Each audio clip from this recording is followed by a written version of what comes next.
I know, like, barely any time has passed, Latin one, since I was talking to you about future tense verbs. In fact, while I'm not posting these videos on consecutive days, I'm actually filming them on consecutive days. That is a little bit of me trying to get ahead, but it's also because once we hit this point in the book, things move real fast. So there's literally just the one chapter of futures and then the next chapter of both the pluperfect and future perfect. But in this video, I'm only going to deal with the pluperfect. I'll do a separate one for the future perfect. But I'll do it like right now. Anyway, let's go ahead and get to the pluperfect. So the pluperfect is certainly the funniest sounding tense, just because the word pluperfect sounds funny, and it was once described to me as an action before an action, which, I actually didn't learn that term in high school. So as a 20-year-old in college, I was like, what? An action before an action? What could my Greek instructor possibly mean by that? But what we're dealing with here is we are dealing with another tense of the perfect system. Okay? The perfect system, which when we learned the perfect tense, we found out has its own unique stem, the perfect stem, and that it specifically expresses completion. Okay? It expresses completion. So the other tenses we've learned, the present, the imperfect, and the future, those are all in the present system because they're based on the present stem and they are not complete. Like they either were happening or are happening or will happen. The pluperfect, on the other hand, had happened. All right? And that's the key bit there. You see, if you want to think about it on a timeline, you can think of it this way. Latin basically has three tenses conceptually, as in they've got the present and the past and the future. That's not surprising. That's pretty easy to think about as an English speaker. But just because it has three conceptual tenses, and this is sort of my own coining of that, use of the word conceptual, that doesn't mean that there's only three grammatical tenses. There are six, because we have the present and the imperfect and the future, which, like I said a moment ago, are those things that are happening, were happening, or will happen. But you can also use that perfect stem to express completion, and which tense you use to express completion depends on the reference point that the action was completed before. So when we were learning about the perfect tense, it was very much emphasizing that those things are completed before now. All right? And to do that in English, we use has or have. Okay? Or alternatively, you could use did.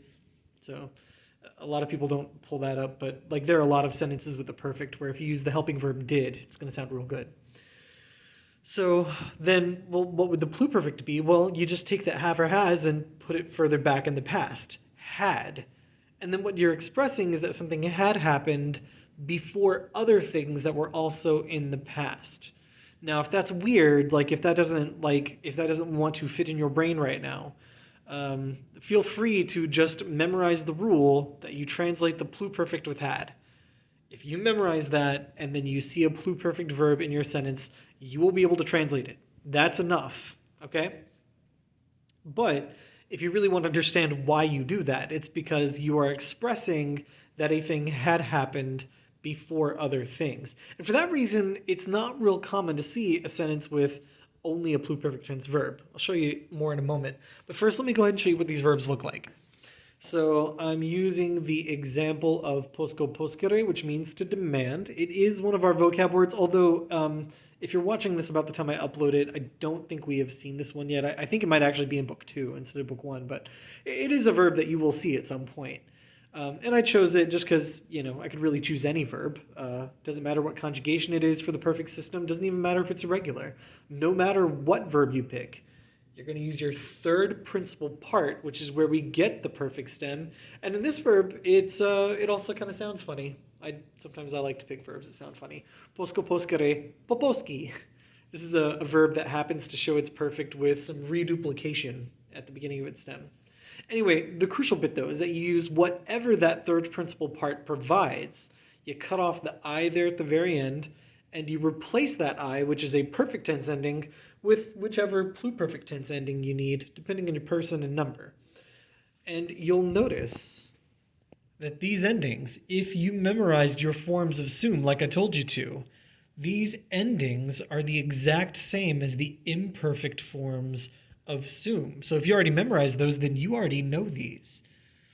It also helps that they pretty much line up with a bunch of stuff we already know, right? The MST, MUSTISNT, the bit that denotes first, second, and third person singular and plural, that hasn't changed.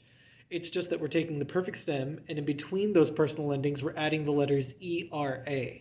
That's the bit that tells you that it is pluperfect, okay? And so that's how you're going to know to translate this as, I had demanded, you had demanded, he, she, it had demanded, etc. If you want to see this in a sentence, it is possible to see a sentence that only has a pluperfect tense verb in it, but you probably won't. So like this sentence says, my cats had demanded more food.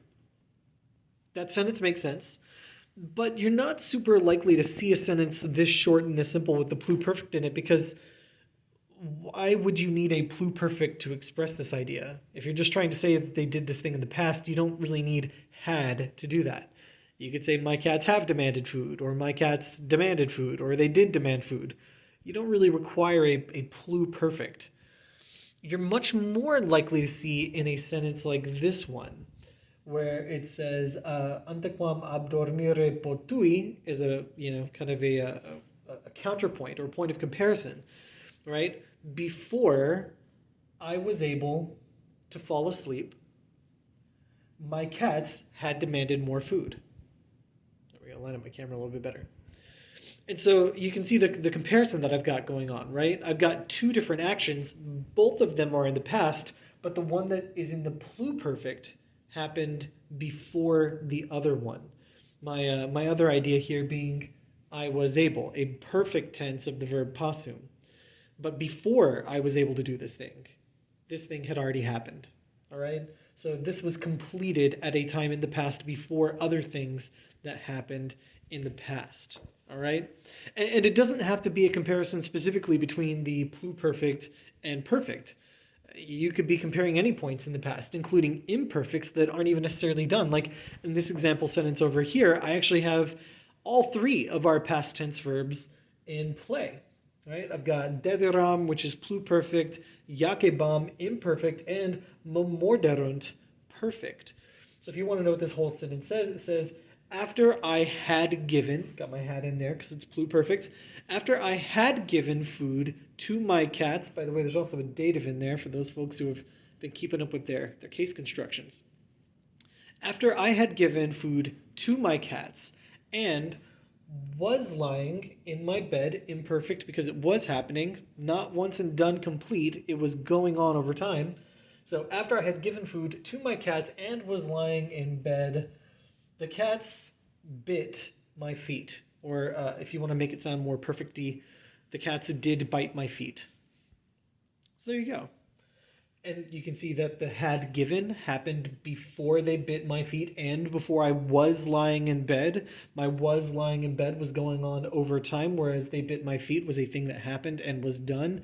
Oh, I wish they would be done with biting my feet. I don't know why they like biting feet so much.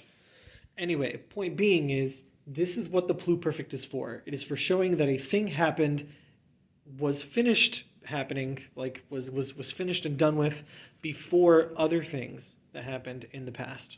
All right, now before I get distracted thinking more about cats biting my feet, I am going to sign off, and I'm going to set up the board again and film another video right now for the future perfect tense. All right, I'll see you in a minute.